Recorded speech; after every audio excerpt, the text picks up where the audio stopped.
vous suis depuis très longtemps.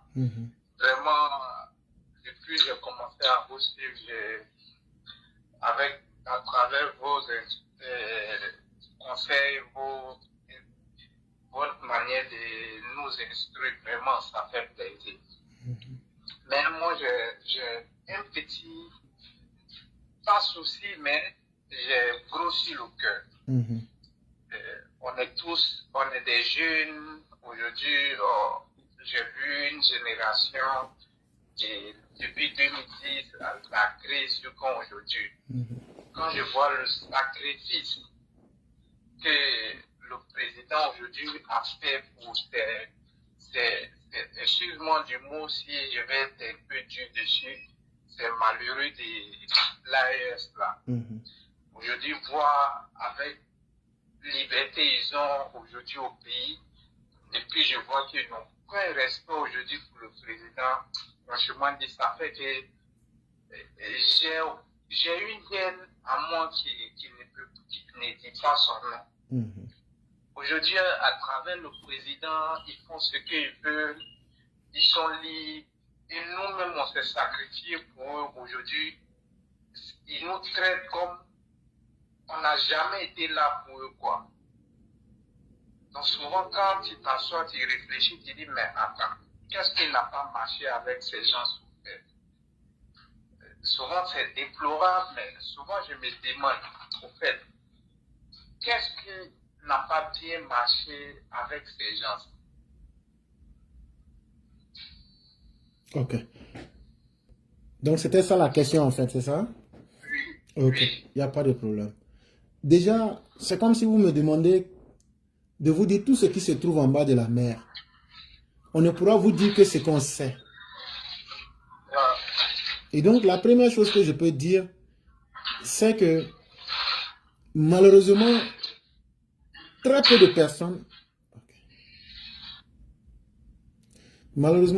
personnes se souviennent de leur propre histoire.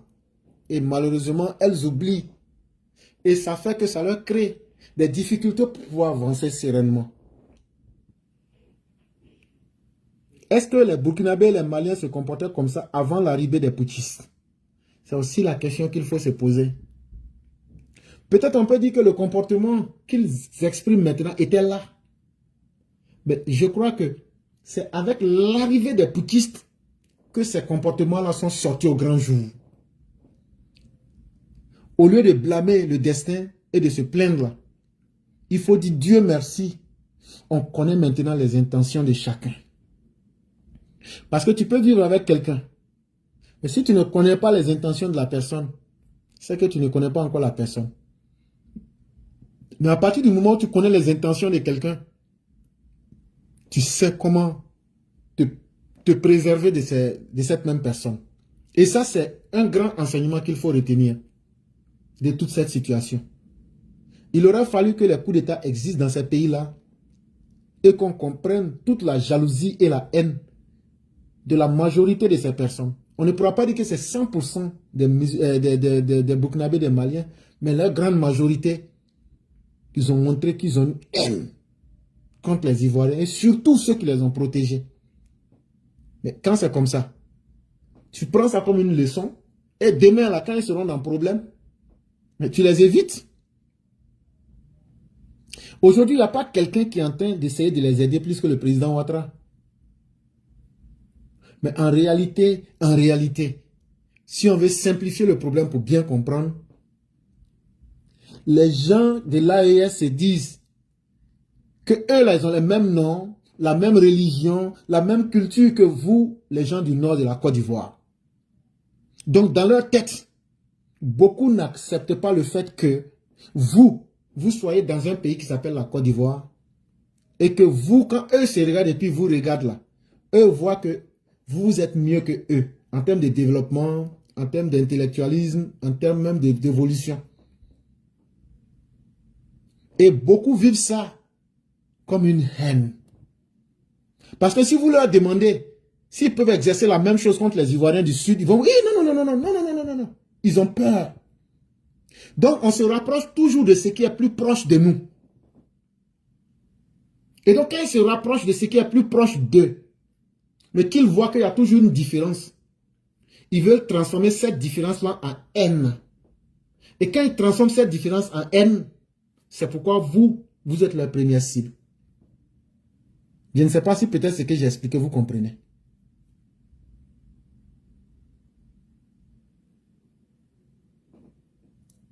Monsieur Aboudab, si vous êtes là, si mon explication n'est pas suffisante.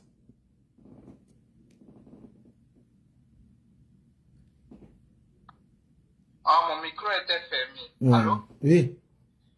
Oui, j'ai compris. C'est ça, il dit, c'est clair et j'ai prié Dieu que Dieu puisse vraiment les assister à vraiment regarder le passé. Hein. Sinon, même aujourd'hui, quand on critique l'AES, c'est pour que cette situation de méchanceté et d'incompréhension la puisse quitter. Parce qu'il y a quelques rares personnes, même le frère Mandingo qui est là, lui il est de l'AES, mais il ne pense pas comme eux. Donc ça veut dire qu'il y a encore des poches d'espoir. Et il y a des Maliens, des Burkinabés et des Nigériens qui veulent que ces mauvaises âmes-là puissent quitter leur pays pour qu'ils reviennent dans le concert des nations.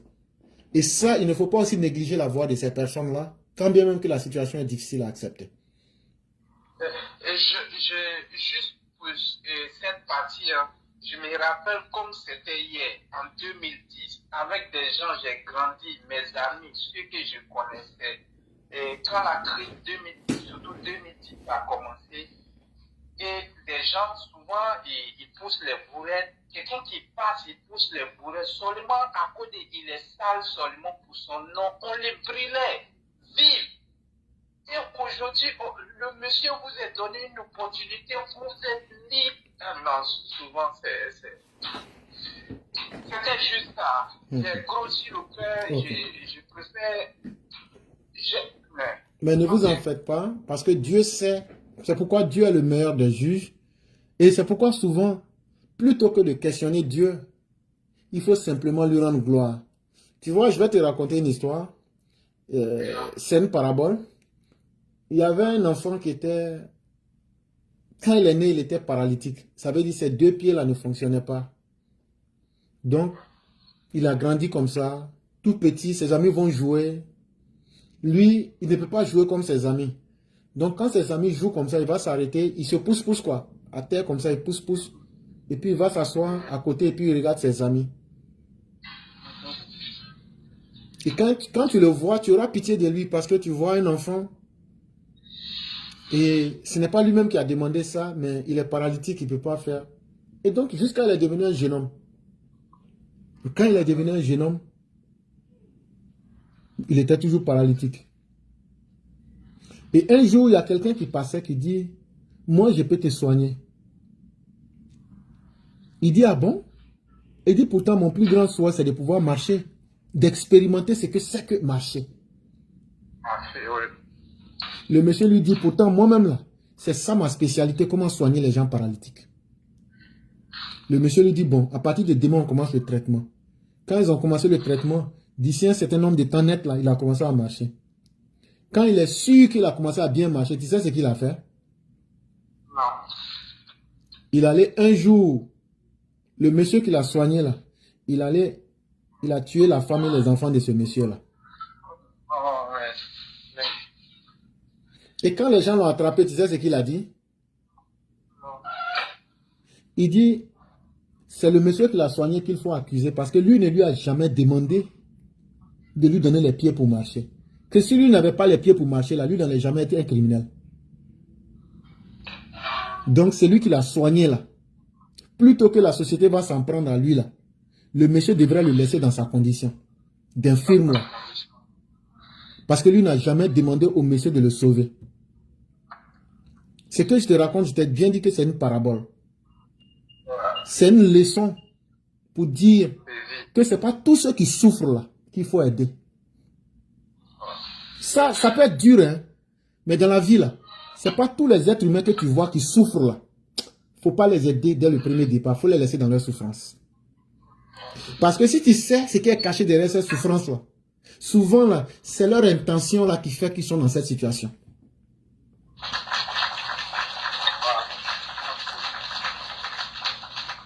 Imagine-toi si les gens de l'AES, là, tels qu'aujourd'hui on a vu leur comportement, avec l'aide qui leur a été donnée, si eux ils avaient la force là, tu penses que vous allez vivre? En tout cas, Donc, avec ce que moi je vois, voilà. mais Donc, comme la vie là, je pense que ça l'est.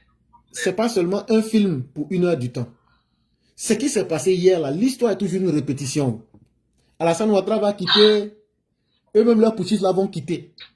Quand la vie va devenir normale là, les leçons que les gens ont appris, leur côté qu'ils ont montré là, les gens aussi vont adapter leur comportement. Donc, restons sereins et laissons le temps faire son jeu, quoi. Il n'y a pas de problème dans ce cas, c'est que Dieu protège le président et Amen. chaque jour que Dieu fait, je prie que Dieu fasse qu'il ne revienne même pas dans CDAO. C'est ma prière chaque jour.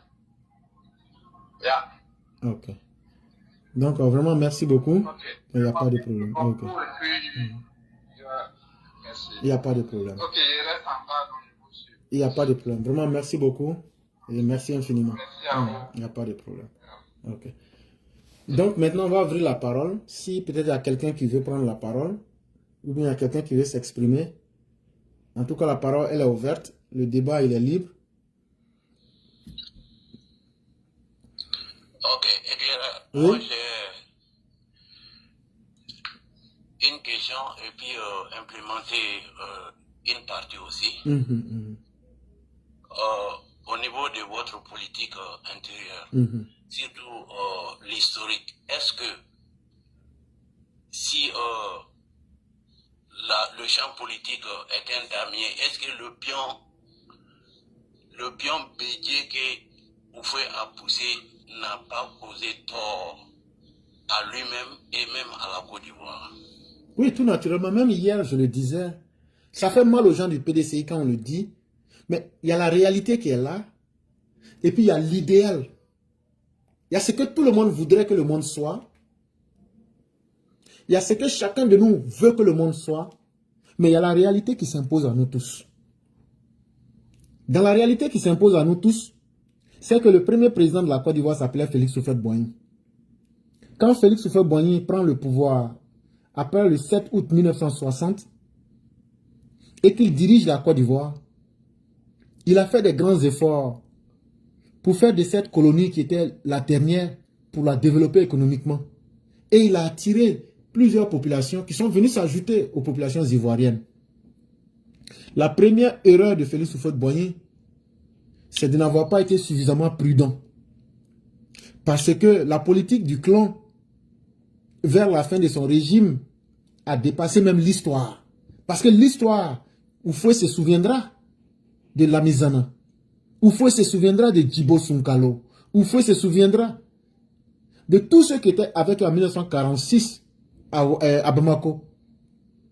Et ça, cet idéal-là, c'était ça le vrai idéal que l'Afrique devrait atteindre, le rassemblement démocratique africain. On devrait aller au-delà de nos pays que vous voyez là, pour devenir des grands ensembles, pour être plus forts. Mais malheureusement, nos pays vont rester divisés en petits pays. Le Mali, le Soudan français sera divisé. Quand on parle du Soudan français, c'était le Mali, le Sénégal, etc. Hier, quand je parlais de l'AOF, je n'avais pas eu le temps de développer dans l'émission. Mais dans l'AOF, on avait plusieurs démembrements. Il y avait le Soudan. On classait les gens en fonction de leurs origines géographiques.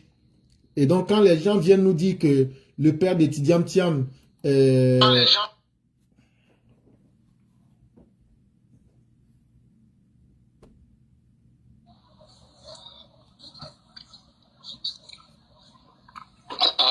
On a sauté EPV.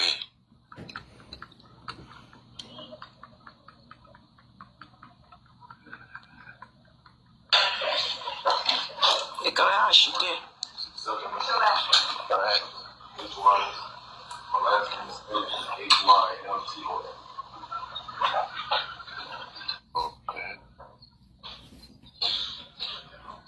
Alors? Alors? Oui, on vous écoute. Ok. Oui, on t'entend. Voilà, il y a toujours les aléas de la technologie, donc vous nous excusez. Donc, par exemple, il n'y a pas de mystère. Hein? Est-ce que vous avez une fois entendu parler du Soudan français? Oui. Bon, le Soudan français, là, c'était le Mali et puis comment on appelle? Le Sénégal actuel. Quand ils étaient collés, c'est là qu'on appelait le Soudan, dans l'AOF. Donc là, dans l'AOF, on identifiait les gens en fonction de leurs origines. Et donc, on parlait de ces gens comme les Soudanais. On va parler des Béninois comme des Dahoméens, etc., etc. Donc, ça veut dire qu'il y avait des grands ensembles. C'est sur ça que les gens se sont basés. Et donc, le père de Tidjane Thiam était un Soudanais du Sénégal. Donc, vous ne pouvez pas venir nous convaincre du contraire. Et donc, on va laisser cette histoire pour passer à la question que vous avez posée. Cet idéal de réunir tous les peuples de l'Afrique de l'Ouest ensemble, ça a été un bel idéal. Mais Oufoué n'a pas joué franc jeu. Parce que s'il avait joué franc jeu vers la fin de sa politique, la politique du clan a dominé. Oufoué même a oublié même sa propre histoire. Oufoué a laissé les bédiers faire les détournements des usines qui étaient destinées, des usines de sucre dans le nord, pour mettre délibérément le nord de la Côte d'Ivoire en retard en termes industriels. Ça, si on doit faire un procès de Félix Houphouët-Boigny, on lui en tiendra compte. Oufoué a favorisé une certaine politique de l'exode rural des zones du nord vers les autres régions de la Côte d'Ivoire.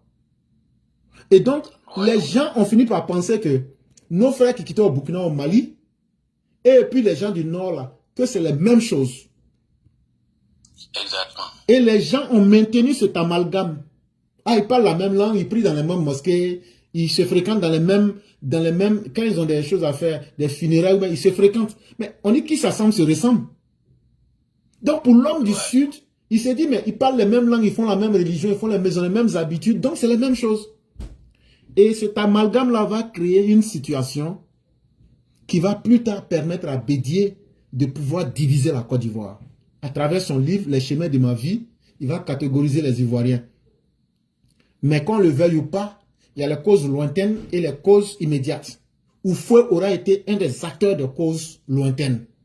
Est-ce qu'il l'a fait sciemment ou bien il l'a fait par préméditation? Moi, je le dis qu'il l'a fait par préméditation. Ça, c'est mon jugement de l'histoire. Ça peut être subjectif, mais c'est ce que je pense. Parce que à l'intérieur de chaque être humain, personne n'aime qu'on le dépasse. Sinon, si Oufoué voulait être fidèle à sa politique, lui Oufoué qui a été sauvé par Samba Kone à Dimokro, où les Baoulés, à travers le parti de Kwame Benzen, le parti progressiste, avaient chassé Oufoué pour dire que c'est Oufoué qui va les conduire à la mort. Et qu'eux, ils ne veulent pas de Félix Houphouët-Boigny. Mais qui a accueilli Félix Houphouët-Boigny? Ce sont les gens du Nord. Houphouët-Boigny, s'il est devenu politicien, là, il a été le premier maire de Korogo. Est-ce que tu sais ça? Ah bon? Oui, le premier maire de la ville de Korogo qui tu vois, c'est Félix Houphouët-Boigny. Wow. C'est eux qui ont fait Félix Houphouët-Boigny. Et après là, il va devenir député et il va aller siéger à l'Assemblée nationale française. Voilà les réalités qui sont là. Mais Oufoué, une fois qu'il prend le pouvoir, il se fait entourer de son clan. Après, son clan va avoir raison de lui. Et donc, il a certainement négligé une partie de l'histoire de la Côte d'Ivoire. Et cela va nous revenir fatalement. Lorsque lui-même ne sera plus là, Henri Konan Bédié prend le pouvoir, il ostracise les gens du Nord, il leur fait perdre leur boulot, il assassine leurs enfants, il emprisonne certains, et il écrit un livre pour stigmatiser les gens du Nord. En plus de cela, dans la réalité, il invite des intellectuels mercenaires pour écrire des livres à travers le Saint-Tif pour essayer de dégrader les Ivoiriens de l'Ouest et les Ivoiriens du Nord. Et donc, il met en place, il brise le tissu social, il crée les conditions de la haine et du nazisme à l'intérieur du pays. Mais on ne peut pas dédouaner Félix Houphouët-Boigny. Que ce soit une cause directe ou indirecte, en tout cas, les faits ne sont pas dans les sentiments. Ce qui a été fait, on applique ça à la réalité. Et donc, sur ce sujet-là, effectivement, je suis d'accord avec vous. Ils ont aussi été quand même des acteurs directs ou indirects, dans certains cas, ça dépend, de ce qui va briser la Côte d'Ivoire et nous conduire à une guerre. Parce que si le tissu social avait été maintenu, Bédié aurait fini son pouvoir dans les meilleures conditions. Et je ne vois pas un monsieur comme Laurent Gbagbo qui allait pouvoir prendre le pouvoir un jour et nous créer tout le malheur qu'on a connu. Mais c'est ça aussi l'histoire des nations. On ne peut pas tout prévoir et tout maîtriser. Sinon, vraiment, on était là-bas éclairés. Et le jour que ces gens-là sont descendus dans la rue et puis chantaient au feu voleur, Wallah, moi j'ai pleuré ce jour-là. J'ai pleuré à chaudes larmes. J'ai dit que, ah, Dieu, vraiment, tu as beaucoup de jours. C'est au feu, on parle comme ça dans Abidjan. Vraiment, c'était fort. Oufoué et le régime du PDCI, il y avait quelque chose qui faisait qu'ils avaient peur des gens de l'Ouest. Parce que moi, je suis de l'Ouest. Hein. Beaucoup pensent que je suis du Nord, mais ils ne savent pas que je suis de l'Ouest. Ouais. Ah, je suis étonné. Oui, oui. De la provenance. Parce que nous, les gens de l'Ouest, là, on aimait beaucoup mettre nos enfants dans l'armée, la gendarmerie, beaucoup. Donc, Oufoué a toujours eu peur de ces personnes-là, en se disant que c'est elle qui pourrait faire un coup d'État un jour contre lui. Et indirectement, il a transmis ça. Les Baoulés ont toujours vu ça comme une menace pour eux. C'est pourquoi quand Bédié est venu au pouvoir, là, il a cassé tous les généraux qui étaient là-bas, qui étaient de l'Ouest, et les quelques rares du Nord. Maintenant aussi, ce qui a fait la peur contre les gens du Nord, c'est leur capacité de résilience. Les gens du Nord sont très solidaires, sont très solides, et quand ils s'engagent dans quelque chose, ils vont jusqu'au bout. Et ça a beaucoup fait peur à Félix Houphouët-Boigny. Et donc, il a toujours cherché à contrôler les gens du Nord par la manipulation. Il n'a jamais eu un rapport direct, franc avec eux. Et donc, c'est tout ça qui va causer des problèmes plus tard. Et Bédié, au lieu de chercher à corriger les faiblesses de Félix Houphouët-Boigny, lui va creuser le fossé davantage pour stigmatiser ces populations-là. Et puis maintenant, les mettre en face de la réalité. Mais quand tu n'as pas d'autre choix, tu te battras.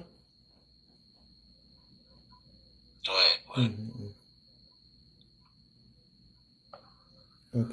Donc, vous avez fini? Ok. Vous avez fini? Chose éclaireur. Au niveau du RHDP, est-ce que vous voyez une alternative au président Ouattara? Oui, il y en a beaucoup. On a au moins 6 personnes. Ok.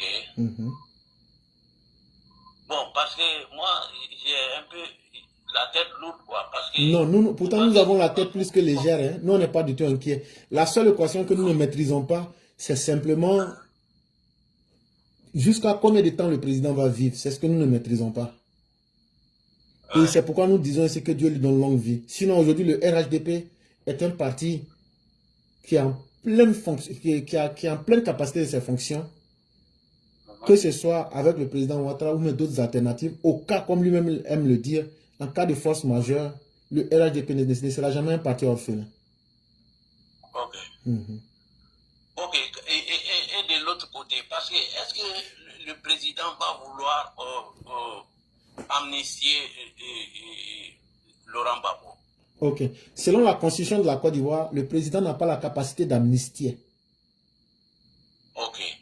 Pour que le président puisse amnistier, il faut que la décision passe d'abord par le pouvoir législatif, c'est-à-dire l'Assemblée nationale.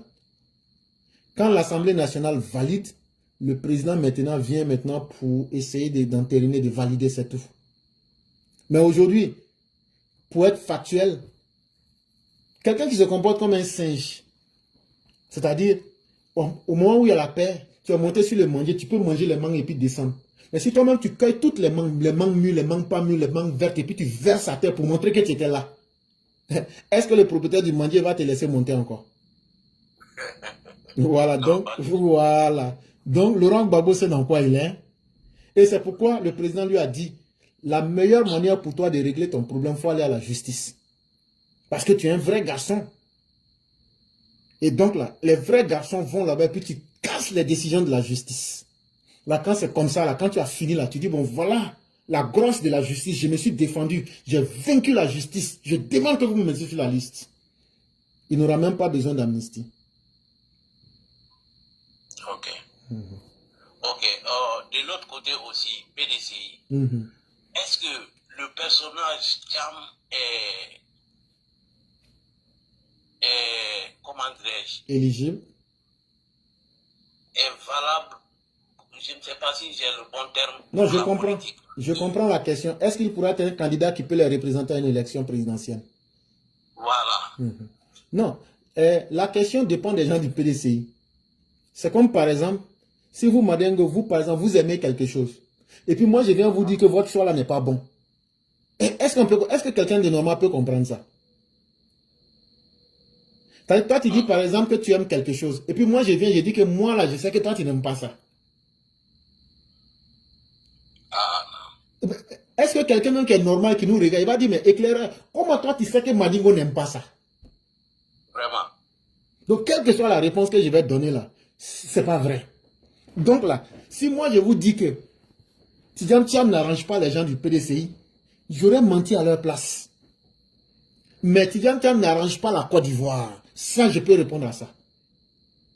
Il n'arrange pas la Côte d'Ivoire parce qu'en tant qu'Ivoirien, je connais son parcours. Je sais que son parcours est parsemé d'échecs et de scandales. Je sais que c'est quelqu'un partout où il a mis la main. Il a toujours laissé des scandales là-bas. Je sais que c'est quelqu'un qui n'est pas courageux. Je sais que c'est quelqu'un qui est opportuniste. Quand tu le vois aller dans quelque chose, c'est que c'est parce que tout est déjà prêt. Lui, il veut venir manger. Je sais aussi que c'est quelqu'un aussi qui n'est pas du tout respectueux. Parce que lui, il pouvait manquer de respect à tout le monde.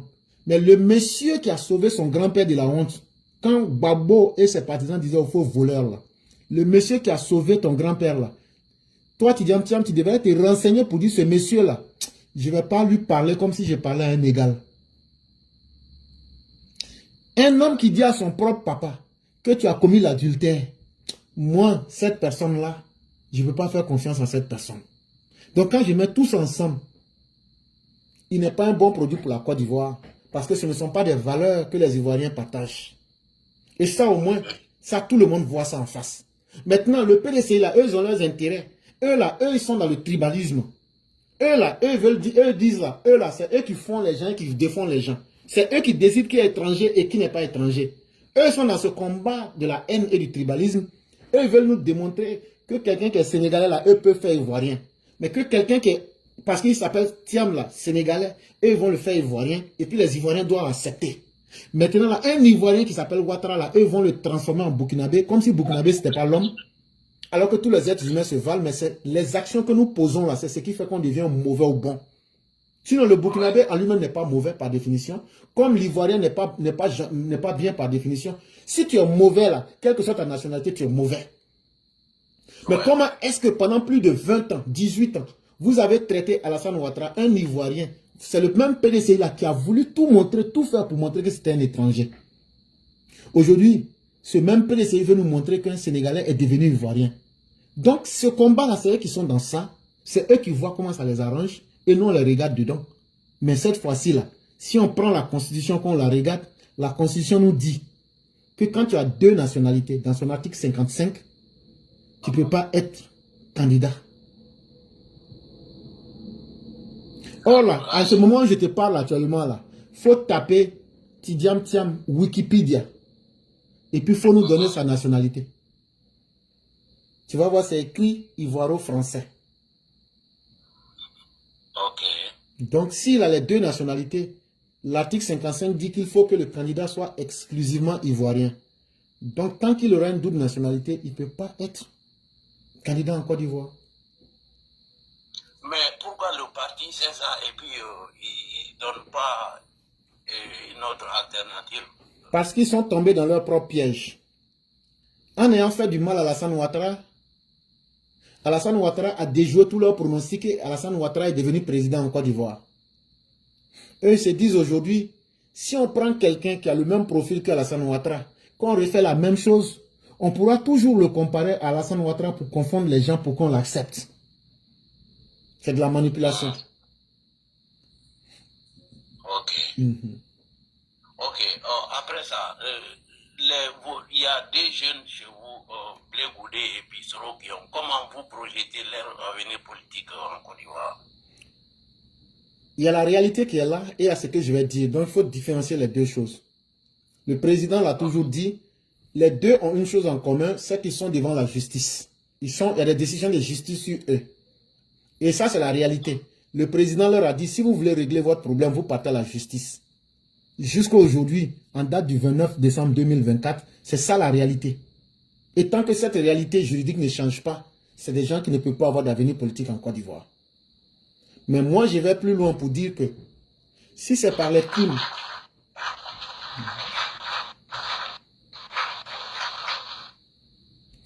mais ces personnes encore ont deux autres réalités qu'elles partagent. C'est leur goût pour le sang humain et la violence dans toute activité dans laquelle ces personnes la rentrent. Ils veulent se manifester par cette méthode-là. Et moi, j'aurais souhaité que la constitution ivoirienne dise que tous ceux qui ont versé le sang des Ivoiriens doivent être disqualifiés de la politique. Ça, c'est ce que moi, j'aurais ajouté à la réalité. Ouais. Ok, merci, éclaireur. Il n'y a pas de problème.